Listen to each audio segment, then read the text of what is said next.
Olá, queridos amigos, estamos aqui para mais uma lição de suma importância para o nosso aprendizado. Diz assim no tema da lição: justificação, justiça imputada. Então, o tema de justificação pela fé é um tema muito importante que o apóstolo Paulo deixou na palavra, na Bíblia Sagrada, para o nosso aprendizado, nos mostrando o trabalho de Cristo em favor do homem pecador, em favor da raça caída.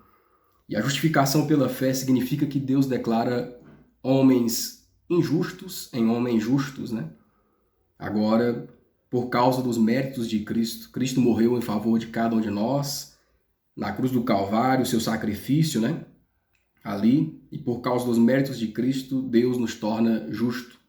Então, quando nós aceitamos Cristo pela fé, quando nós aceitamos a Cristo como o nosso único e suficiente Salvador, quando nós nos arrependemos dos nossos pecados, então, por sua graça, Deus nos imputa a justiça de Cristo. Ou seja, Deus atribui a justiça de Cristo a cada um de nós, Ele atribui a perfeita justiça de Cristo em nosso favor. E assim nós somos perdoados, Assim nós somos justificados diante de Deus, Nós somos justificados pelos méritos de Cristo. No lugar da falha justiça humana, Deus pega os méritos de Cristo, a perfeita justiça de Cristo, e coloca no nosso lugar, E assim nós somos perdoados, E essa é a justiça imputada, É a justiça atribuída, Onde Deus ele atribui a justiça de Cristo, a perfeita justiça de Cristo, em nosso favor, em nosso lugar, E assim nós somos perdoados, seres finitos, Homens falhos, somos perdoados por Deus. E agora, aceitando os méritos de Cristo, Cristo nos dá poder dia a dia para vencer o pecado, para vencermos as batalhas que nós enfrentamos dia a dia, a prática do pecado dia a dia, aquilo que nos enfraquece dia a dia. Então, quando nós aceitamos os méritos de Cristo, nós temos o poder agora, por meio de Cristo. Cristo nos dá o poder de vencermos, Essa é a justiça comunicada de Cristo, Cristo nos comunica o poder. Cristo nos dá o poder para vencermos o maligno todos os dias, E então passamos a viver agora o processo de santificação. O processo, de santificação dia a dia. Quando nós estamos andando de acordo com a vontade de Deus, quando nós estamos andando de acordo com os preceitos e vontade do Senhor, Aqui na santificação, Cristo ele busca nos restaurar, Cristo vai nos restaurando a imagem de Deus até chegarmos à glorificação, que é a terceira etapa. Então, quando formos salvos e chegarmos ao céu, Quando chegarmos ao céu, então nós somos a terceira fase aqui, Nós somos justificados pelos méritos de Cristo. Deus imputa a justiça de Cristo em nosso lugar, em nosso favor. E Cristo nos dá poder agora para vencermos o maligno dia a dia, nesse processo que se chama santificação diária, A santificação é um processo que é diário, Para que nós possamos alcançar então um dia a glorificação. Diz assim Romanos 4, verso 3, o verso áureo: Pois que diz a Escritura, creu Abraão em Deus, e isso lhe foi imputado como justiça. A justiça pela qual somos justificados é imputada. A justiça pela qual somos santificados é comunicada. Então nós vemos aqui o processo onde Deus atribui a cada um de nós a justiça imputada, no caso, os méritos de Jesus, pelo seu sangue vertido na cruz, Então Deus nos perdoa por causa dos méritos de Jesus, E ao aceitarmos a Jesus, nós também recebemos dele o poder, recebemos de Cristo, o auxílio do Espírito Santo para vencermos dia a dia as tentações, para vencermos dia a dia as provações, as lutas diárias, E praticarmos a vontade de Deus. Então agora aqui é o processo onde a justiça é comunicada, O processo de santificação dia a dia. A justiça pela qual somos justificados é imputada, a justiça pela qual somos santificados é comunicada. A primeira é nosso título para o céu, e a segunda, nossa adequação a ele. O primeiro tópico nos fala sobre Abraão. Abraão foi justificado pela fé. A letra A, como Abraão foi justificado diante de Deus e o que está escrito sobre a fé que ele tinha. Romanos 4, de 1 a 3, Hebreus 11, 8 a 10. Você pode acompanhar conosco, quem tem a lição, quem não tem pode acompanhar pela leitura da Bíblia também. Abra sua Bíblia. Romanos 4, 1 a 3. Que diremos, pois, ter alcançado Abraão, nosso pai, segundo a carne? Porque se Abraão foi justificado pelas obras, tem que se gloriar, mas não diante de Deus. Pois que diz a Escritura, creu Abraão em Deus e isso lhe foi imputado como justiça. Hebreus 11, 8 a 10. Pela fé, Abraão, sendo chamado, obedeceu, indo para um lugar que havia de receber por herança, e saiu sem saber para onde ia. Pela fé, habitou na terra da promessa, como em terra alheia, morando em cabanas com Isaque e Jacó, herdeiros com ele da mesma promessa, porque esperava a cidade que tem fundamentos, da qual o artífice e construtor é Deus. Então nós vemos aqui, irmãos, nós temos aqui Abraão. Abraão foi justificado pela fé e as obras que Abraão praticava testificavam dessa fé, né? E dessa fé que ele vivia. E ele, naquele tempo, no seu tempo, ele creu em Deus, né? Ele já tinha fé no futuro sacrifício do Filho de Deus em seu favor, que viria para perdoar os seus pecados, né? Então, Abraão, ele creu em Deus, ele teve fé em Deus, e isso lhe foi imputado como justiça, isso lhe foi atribuído como justiça, né? Ele já recebeu ali, vamos dizer assim, ele creu nos méritos de Cristo, no sacrifício futuro de Cristo, nosso Salvador, né? Isso lhe foi atribuído como justiça, né? Então a fé de Abraão era uma fé tremenda, né? Uma fé muito forte, porque abandonar tudo e sair para um lugar onde você não conhece, né? E assim Abraão fez porque ele creu, obedeceu a palavra do Senhor, né? Ele chegou a ponto de abandonar tudo que tinha, família e bens, né? E seguiu a ordem, seguiu a promessa de que Deus havia lhe feito, né? Que Deus o faria uma grande nação. E isso lhe foi imputado como justiça, isso lhe foi creditado, né? Porque era uma fé sem questionamentos, uma fé verdadeira, uma fé que se revelava em obediência, né? Essa é a fé verdadeira, uma fé que se revela em obediência. E então Abraão foi justificado por essa fé, assim, porque ele tinha fé em Deus, né? Isso lhe foi imputado como justiça, né? O concerto da graça foi renovado com Abraão na promessa: em tua semente serão benditas todas as nações da terra. Essa promessa apontava para Cristo. Então, desde seus tempos, Abraão já tinha fé no Filho de Deus, né? Abraão entendeu isso e confiou em Cristo para o perdão dos pecados. Foi essa fé que lhe foi creditada como justiça. A obediência inquestionável de Abraão é uma das mais notáveis evidências de fé encontradas na Bíblia. Para ele, a fé era um firme fundamento das coisas que se esperam e a prova das coisas que não se veem. Confiando na promessa divina, sem a menor garantia externa de que se cumpriria, ele abandonou o lar, os familiares e a terra natal e saiu sem saber que rumo tomar, a fim de seguir para onde quer que Deus o conduzisse, né?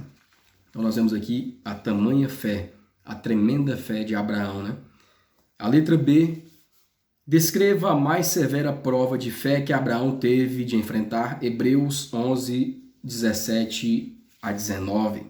Pela fé ofereceu Abraão a Isaque, quando foi provado. Sim, aquele que receber as promessas ofereceu o seu unigênito, sendo-lhe dito, e em Isaque será chamada a tua descendência, considerou que Deus era poderoso para até dos mortos o ressuscitar, e daí também em figura ele o recobrou.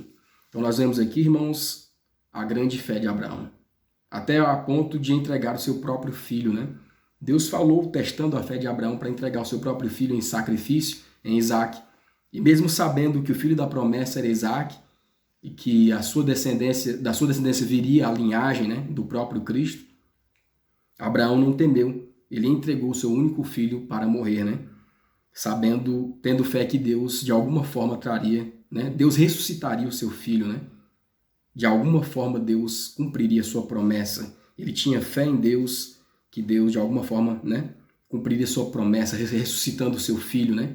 Trazendo à vida novamente o seu filho. Então a fé de Abraão é uma fé que evidencia, né? Que é evidente através da sua obediência, né? Então uma vida de obediência era a vida de Abraão, uma vida de fé, uma vida de crença em Deus, né? Será que nós já alcançamos essa fé no mesmo patamar, vamos dizer assim, o mesmo padrão da fé de Abraão? Precisamos meditar, irmãos.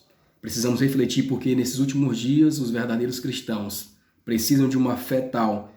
Os verdadeiros cristãos precisam viver pela fé e por essa fé em Cristo ser justificado, né? Por meio da graça de Cristo, né? Então Abraão, ele tinha fé, uma fé tremenda, uma fé que ele alcançaria em Deus as promessas aqui na terra, ele alcançaria a Canaã terrena, mas ele também tinha fé que um dia alcançaria por meio de Cristo a Canaã celestial, né? A Canaã espiritual. E como tem sido a nossa fé? Precisamos rever nossos conceitos, né? Precisamos aprender aqui com Abraão.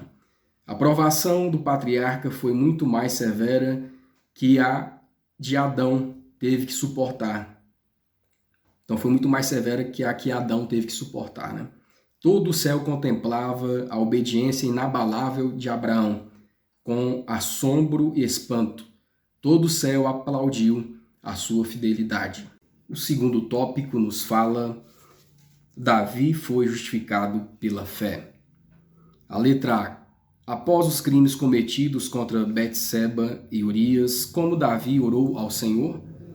Salmos 51, de 1 a 4.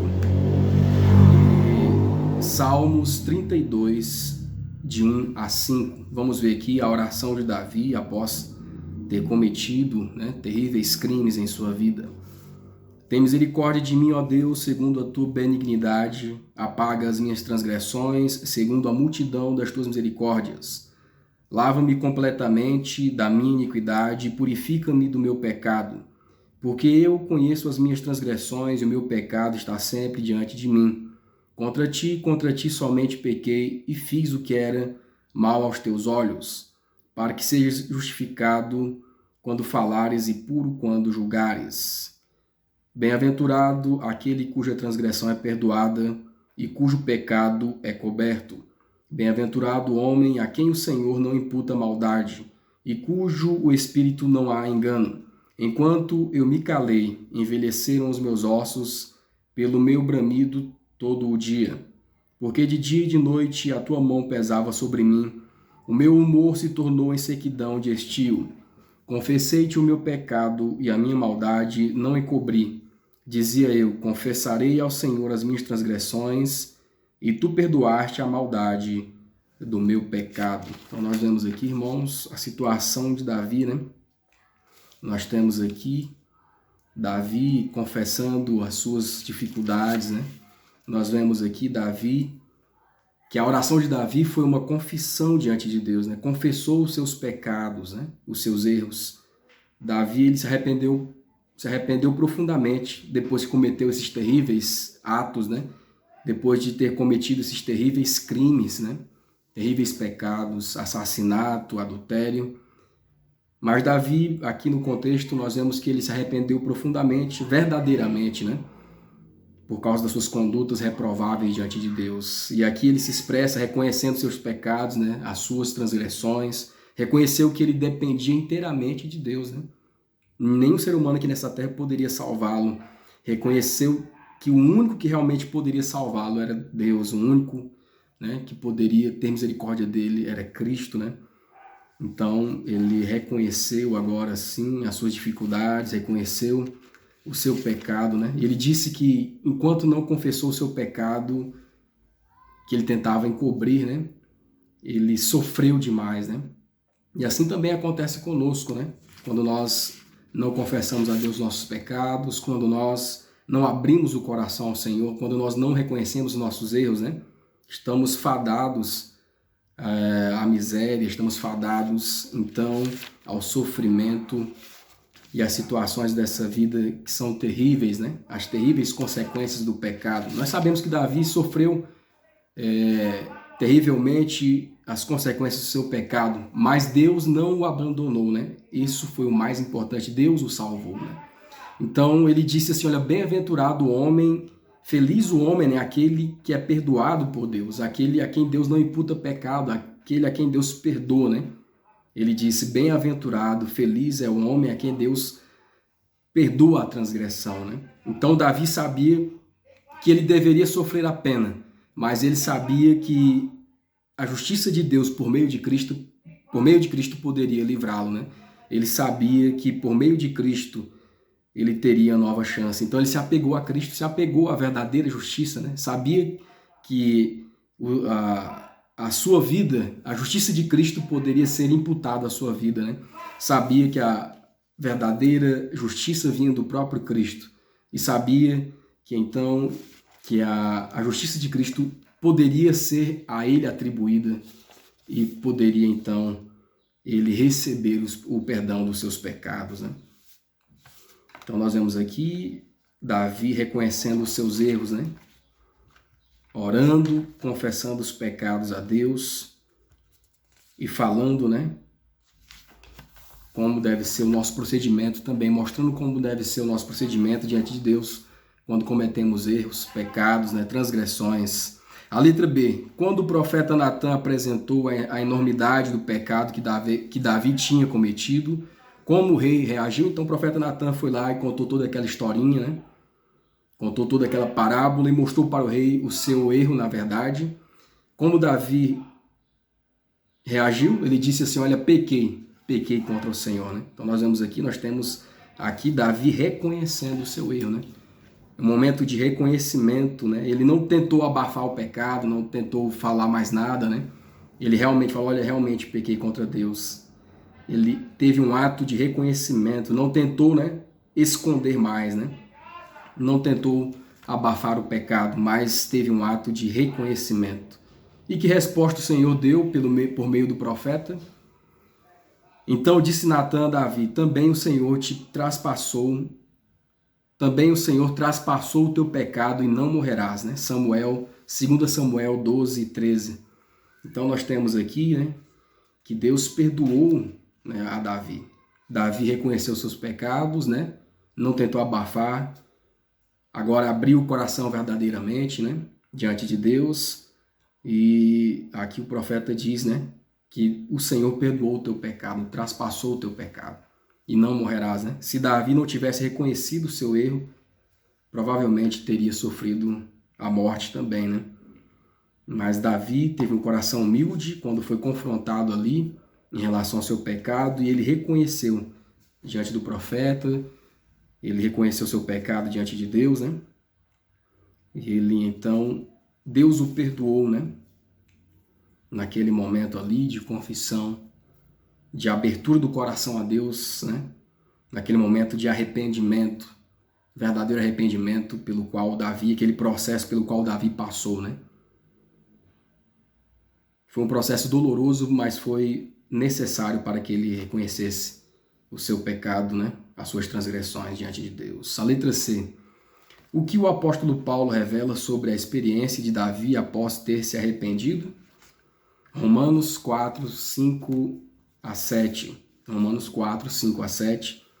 Mas aquele que não pratica, porém crê naquele que justifica o ímpio, a sua fé lhe é imputada como justiça. Assim também Davi declara bem-aventurado o homem a quem Deus imputa a justiça sem as obras, dizendo, bem-aventurado aqueles cujas maldades são perdoadas e cujos pecados são cobertos, né? Então nós temos aqui o apóstolo Paulo confirmando, né, a justiça imputada de Deus em relação a Davi por meio de Cristo, né, nessa experiência, nessa triste experiência que Davi passou, né, nessa triste experiência vivida pelo salmista, né? Então o apóstolo Paulo aqui reconhece a justiça imputada de Deus por meio de Cristo, né, a Davi, né, o perdão dos seus pecados, né? Davi ele sofreu as consequências dos seus pecados, mas Deus não o rejeitou. Deus o salvou, né? Deus não o rejeitou para a perdição. Deus permitiu que sofresse as consequências, mas o salvou, né?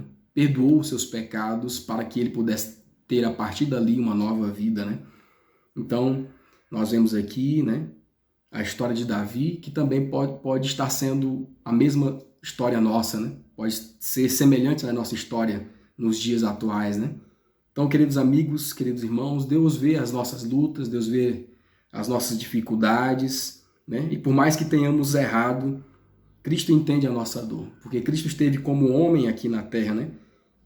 E quando nós reconhecemos o nosso pecado, quando nós reconhecemos as nossas fraquezas, quando nós vamos a Ele confessando o nosso pecado, demonstrando o verdadeiro arrependimento, né? Se nós formos a Cristo e deixamos os nossos pecados, né? Confessamos a Ele as nossas lutas, confessamos a Ele o nosso pecado, a nossa dificuldade, então Deus, Cristo nos aceita.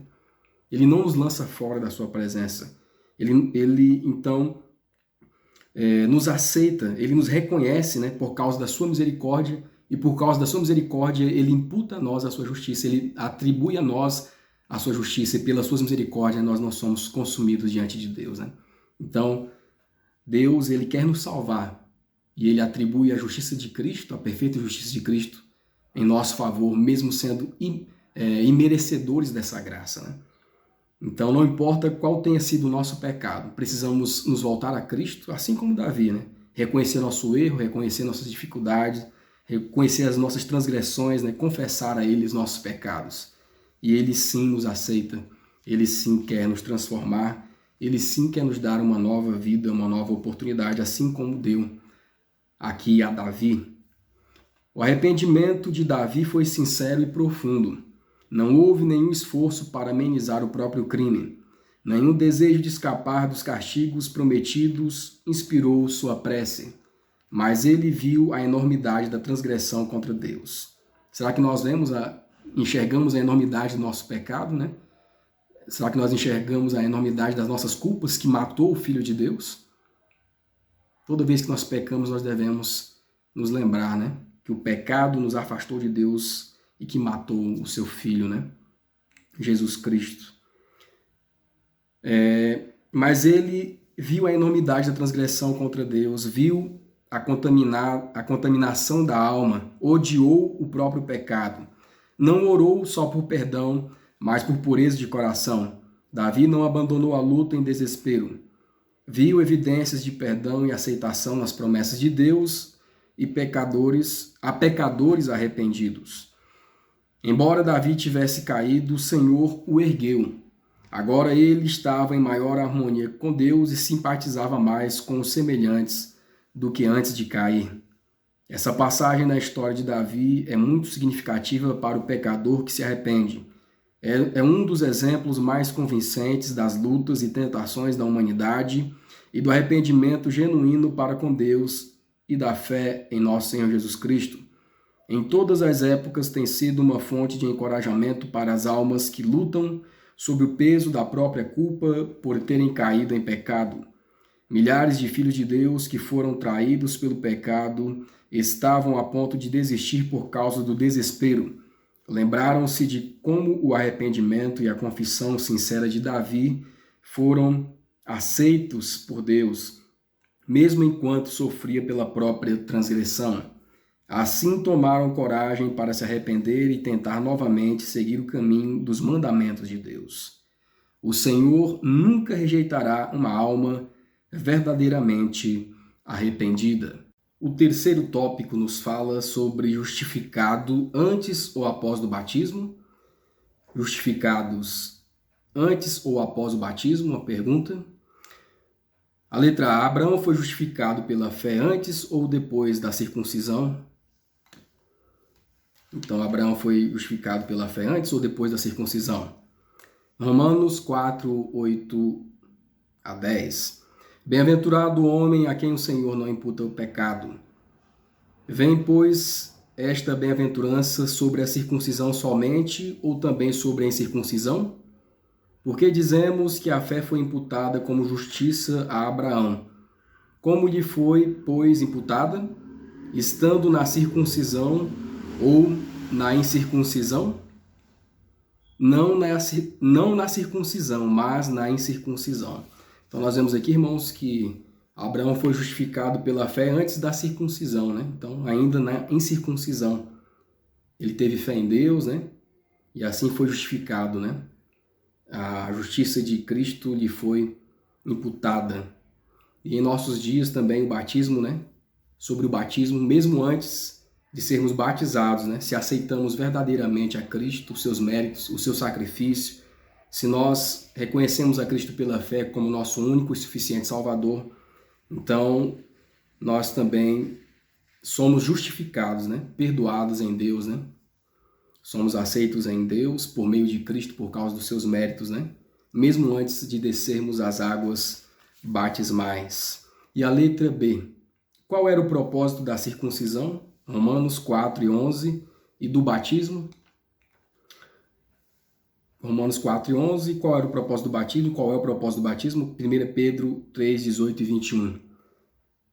E recebeu o sinal da circuncisão, selo da justiça da fé, quando estava na incircuncisão, para que fosse pai de todos os que creem, estando eles também na incircuncisão, a fim de que também a justiça lhes seja imputada.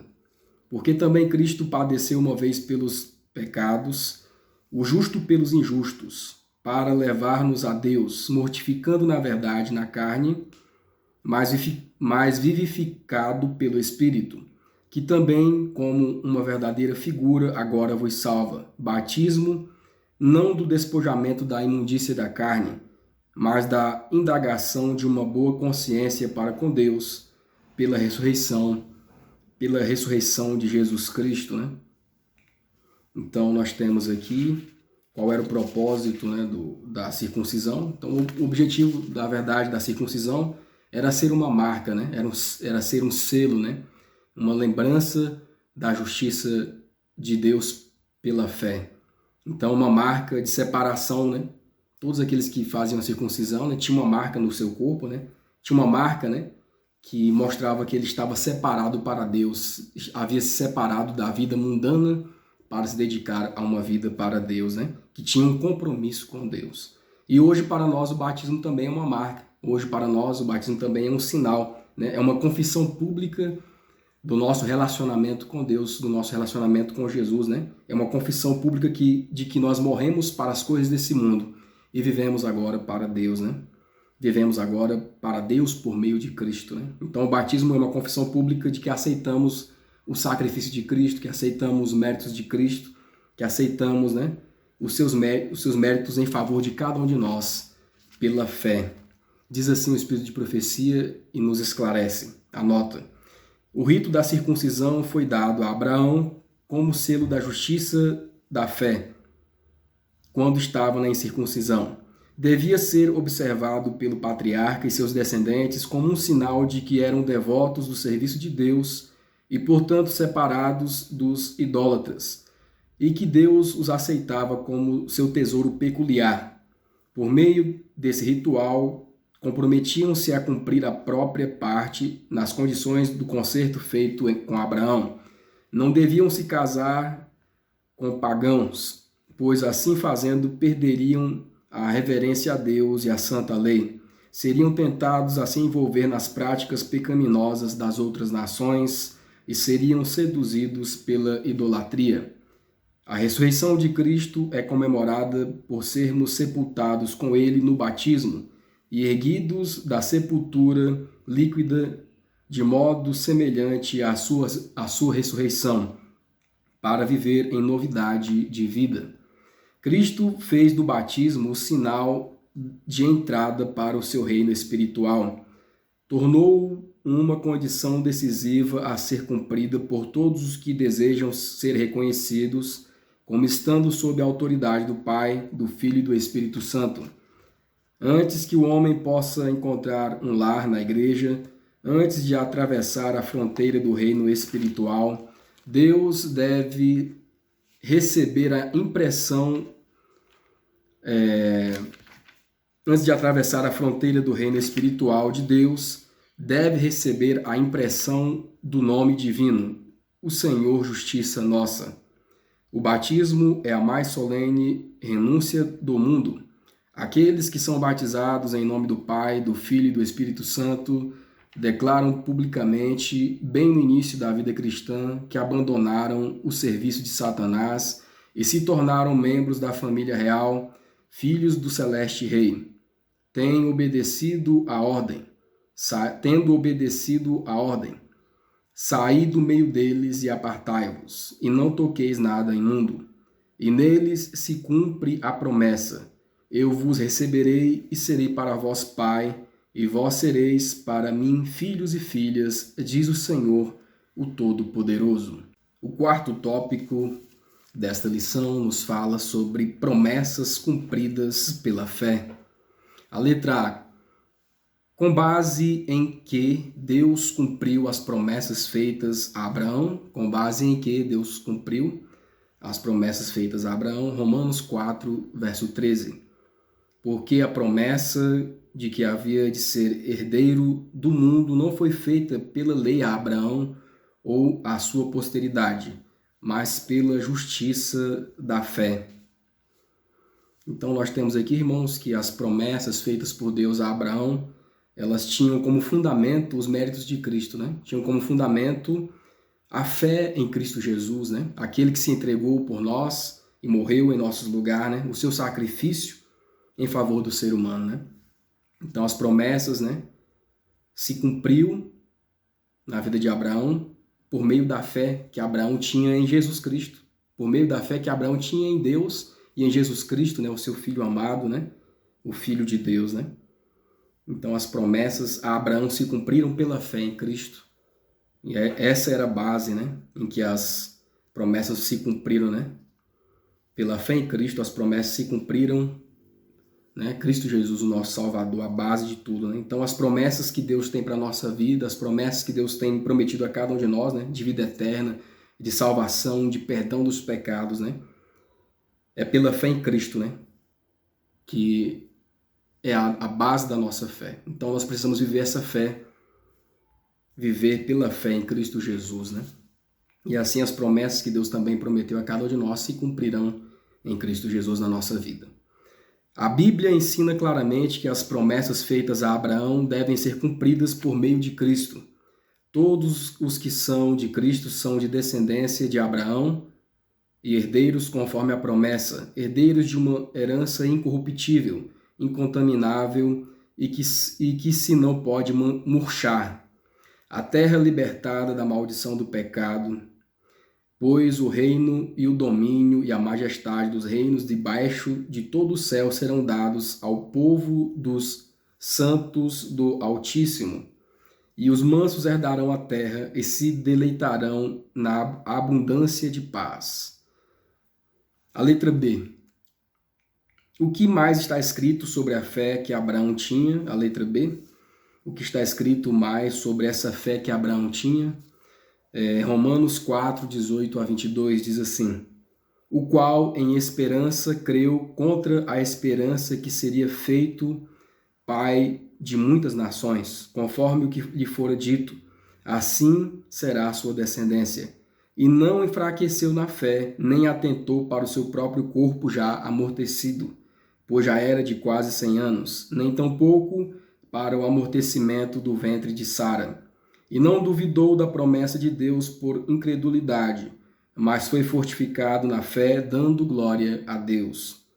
E estando certíssimo de que o que ele tinha prometido também era poderoso,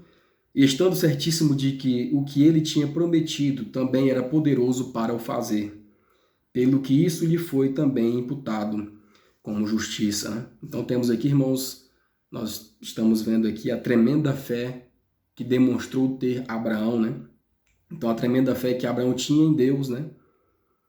A sua esposa Sara era estéril, né? E ele, né, por toda a sua vida desejando ter o filho e nunca puderam ter na sua juventude, e agora na sua velhice, né, já de idade avançada.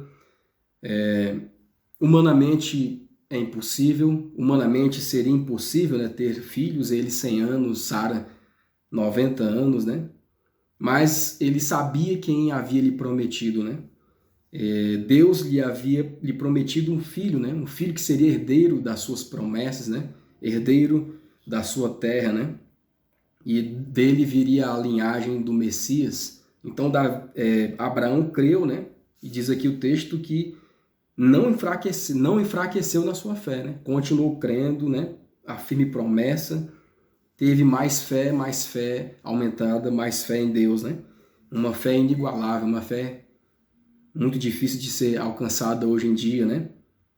Então, Abraão, ele creu em Deus, né? Na sua promessa, não enfraqueceu na fé, continuou, né?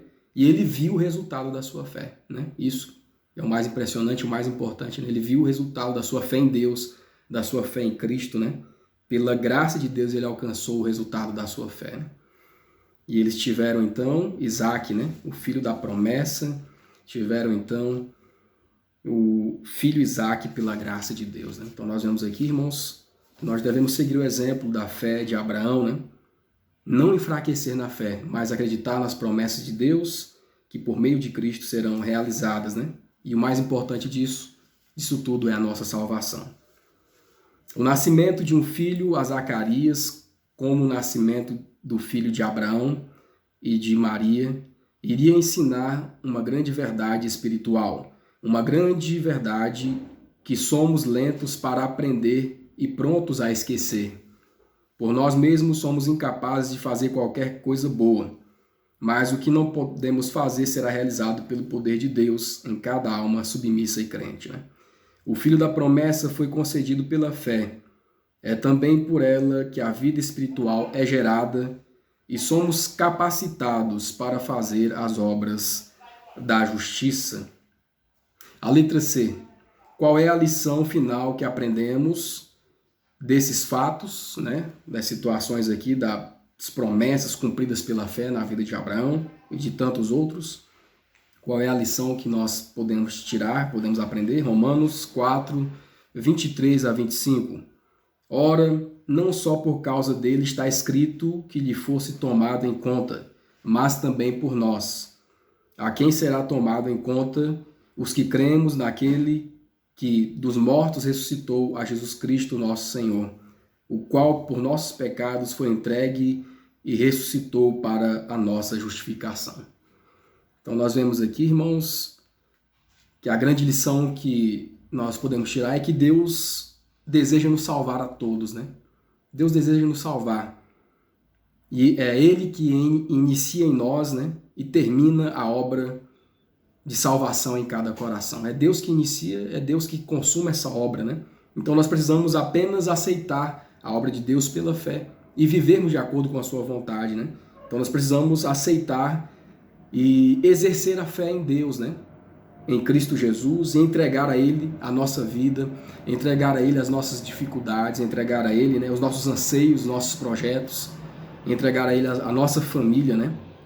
E Ele é poderoso para nos salvar, Ele é poderoso para fazer, né, o que Ele se propõe, que é nos salvar, que é cumprir as suas promessas em nossa vida, né? Então nós devemos reconhecer que sem Cristo nada somos e nada podemos fazer, né? Nada podemos fazer sem Cristo, né? Então nós devemos reconhecer a nossa situação pecaminosa, nós devemos reconhecer a nossa necessidade urgente de Cristo, né? E nos entregar a Ele, reconhecendo a Ele o nosso pecado, a nossa dificuldade, reconhecendo a Ele pela fé como nosso único e suficiente Salvador, né? Devemos então crer que Ele cuidará de nós, né, irmãos? Devemos crer que Ele cuidará da nossa salvação, porque é nele que se inicia a salvação e também termina a salvação. Toda boa obra começa em Deus, em Cristo Jesus, e Ele é poderoso para fazer o efetuar de toda a sua obra em nossa vida, né? É Deus quem circunda o coração. Toda a obra é do Senhor, do início ao fim. O pecador que perece pode dizer: sou um pecador perdido. Mas Cristo veio buscar e salvar o que se havia perdido. Ele diz: não vim chamar justo, mas pecadores ao arrependimento. Sou um pecador e Ele morreu na cruz do Calvário para me salvar. Esse deve ser o nosso pensamento, né? E o nosso diálogo com Deus, né? Diante das dificuldades. da nossa vida. Não preciso ficar nem mais um minuto sem estar salvo. Ele morreu e ressuscitou para minha justificação e irá me salvar agora. Aceito o perdão que ele prometeu. O quinto tópico diz assim: a fé é essencial para a nossa justificação. A fé é essencial para a nossa justificação. Qual é a letra A? Qual é a definição bíblica de fé? Hebreus capítulo 11, verso 1. Ora, a fé é o firme fundamento das coisas que se esperam e a prova das coisas que não se veem, né? Então, a fé é o firme fundamento das coisas que não se esperam e a prova das coisas que não se veem, né? Então, essa é a melhor definição de fé, né? Ter fé é muito mais do que acreditar, né? Fé, na verdade, é depositar, em outras palavras, né? Fé é depositar toda confiança, né? Exclusivamente em Deus, né? Então, nós temos fé quando depositamos exclusivamente a nossa confiança em Deus, independente das circunstâncias, né? Se hoje está chovendo, se hoje está muito calor, né? Se hoje estou alegre, se amanhã estou triste, independente das circunstâncias, né? Nós devemos exercer fé, né? Independente das circunstâncias, a fé, ela dá continuidade, né? Independente das circunstâncias, continuo tendo fé, né? Então, fé é confiar em Deus, né? Em toda e qualquer circunstância. Foi assim que o apóstolo Paulo nos ensinou, né? Ele cria em Deus, né? Em toda e qualquer situação da sua vida, né? Então, nós também devemos exercer essa fé, né? E a fé é o caminho que Deus nos dá para chegarmos à justificação em Cristo Jesus, né? Por meio da sua graça, então nós devemos exercer essa fé para alcançarmos a justificação pela fé em Cristo, para alcançarmos o perdão dos nossos pecados, para alcançarmos o poder de Cristo em nossa vida, para vencermos o pecado na batalha diária, né? Então nós devemos crer, né, em Deus, né? Devemos abraçar a Deus pela fé e suas promessas, né? Confiar, né, nele, descansar nas suas palavras, descansar nas suas promessas e permanecer fiel em Cristo, né? Isso também faz parte da fé, né? Independente de qualquer circunstância, permanecermos firmes em Cristo, né? Obedecendo a sua palavra, né? Tendo fé nas suas promessas e descansar na sua palavra, né? A fé é a condição sob a qual Deus achou por bem prometer perdão aos pecadores. Não que haja qualquer virtude na fé que faça alguém merecer a salvação, mas porque a fé pode se apoderar dos méritos de Cristo, o remédio fornecido para o pecado. A fé pode apresentar a obediência perfeita de Cristo no lugar do pecado e da deserção do pecador. Quando o pecador crê que Cristo é seu Salvador pessoal, então, de acordo com as promessas infalíveis de Jesus, Deus perdoa o pecado e justifica gratuitamente o errante.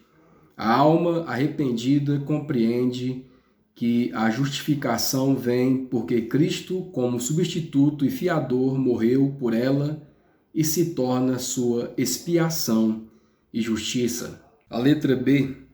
Qual é a grande diferença entre fé e presunção? Efésios 2 e 8, Gálatas 5, verso 6, Tiago 2, verso 17. Diz assim: porque pela graça sois salvos, por meio da fé, isso não vem de vós, é dom de Deus. Gálatas 5, 6. Porque em Jesus Cristo nem a circuncisão nem a incircuncisão tem virtude alguma, mas sim a fé que opera pela caridade, ou por amor. Tiago 2,17. Assim também a fé, se não tiver obras, é morta em si mesmo, né? Então, irmãos, a verdadeira fé, ela resulta em boas obras, né? A verdadeira fé, ela resulta, né, em exteriorização de boas obras, por meio das boas obras, né? Essa fé, ela deve ser exteriorizada. Foi assim na vida de Abraão, né? Que nós estudamos mais aqui, né? Suas obras testificavam da sua fé, né? Suas obras testificavam da sua fé em Deus, né? Da palavra de Deus na sua vida. E assim também deve ser a nossa fé. Ela deve ser demonstrada por meio da nossa obediência a Deus, né? Então, a fé sem obras é morta, como diz aqui o texto.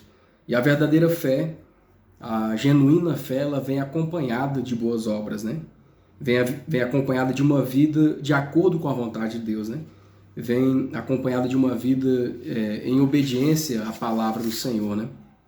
Então, nós temos também que ter essa fé transformada em obras, né? A nossa fé deve ser transformada em obras, né? As boas obras não nos salvam, nós sabemos disso, quem nos salva é Cristo, né? Mas elas indicam, né, a nossa fé. E as boas obras, elas não são os nossos próprios méritos, né? Não indicam nossos próprios méritos. As boas obras devem indicar os méritos de Cristo em nossa vida, né? Então, as boas obras que nós praticamos por amor a Cristo são evidências da nossa fé em Cristo, né? E na sua salvação em nosso favor, né? Se alguém diz que crê, mas não demonstra na sua vida, né, as obras, fruto do Espírito Santo na sua vida, então a sua fé não é verdadeira fé, né? Se uma pessoa diz que crê, que realmente tem fé, mas a sua vida não indica, não demonstra os frutos do Espírito Santo, então ele não crê de verdade, né? Ele vive apenas de presunção, né? E o presunçoso vive de aparências, né? O presunçoso vive de enganos, né? Ele crê nos seus próprios méritos, é orgulhoso porque, né, alcançou um conhecimento, um orgulho em si mesmo, né? Mas esquece que, na verdade, ele é salvo pelos méritos de Cristo, pela graça de Deus, né? E a verdadeira fé, ela nos leva a praticar, né, a vontade de Deus, a verdade da palavra de Deus, né, em humildade, né? Nos leva a olhar a palavra de Deus e praticarmos a palavra de Deus no nosso dia a dia, né? Já a presunção não, a presunção nos leva a nos contentar com aquilo que já aprendemos, né? Apenas com as aparências. A presunção nos leva mais para o lado da aparência, mais para o lado das formalidades, né? E quando somos presunçosos, nós não agimos com humildade, né? Nós agimos com orgulho, né? Agimos de forma orgulhosa pelos conhecimentos que talvez já alcançamos, né? E que acaba, né? Na verdade, o presunçoso acaba demonstrando com o seu comportamento que ele não vive a verdadeira fé na palavra de Deus, né? E porque ele acaba contradizendo a sua vida com o seu comportamento, ele acaba contradizendo a palavra de Deus, né? Então, o presunçoso, ele não vive a verdadeira fé e nem pratica as verdadeiras obras do amor, né? Que são frutos do Espírito Santo, que é evidenciado pela nossa fé, né? Então a nossa fé ela deve ser evidenciada pelas práticas do fruto do Espírito, né? O amor, a paz, a longanimidade, né? A fidelidade, a mansidão, o domínio próprio, né? Então, a presunção, né? O presunçoso vive apenas de aparência, de formalidade, né? Finge que tem uma fé, mas na verdade, quando é provada essa fé, na verdade, demonstra-se que é uma fé morta, né? Então nós devemos estar atentos para isso, né? Não ganhamos a salvação por nossa obediência, pois ela é um presente gratuito de Deus que se recebe pela fé. Mas a obediência é o resultado da fé.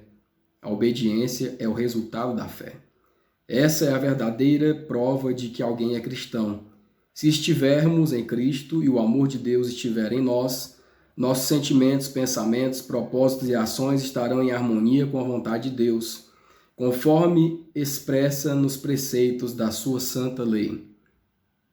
A justiça é definida pela norma da santa lei de Deus, conforme expressa nos 10 mandamentos entregues no Sinai. A suposta fé em Cristo, que procura liberar as pessoas da obrigação de obedecer a Deus, não é fé, mas presunção. Que Deus nos abençoe e nos ajude para compreendermos a sua palavra. Que seu Santo Espírito nos dê a sabedoria para entendermos o seu querer.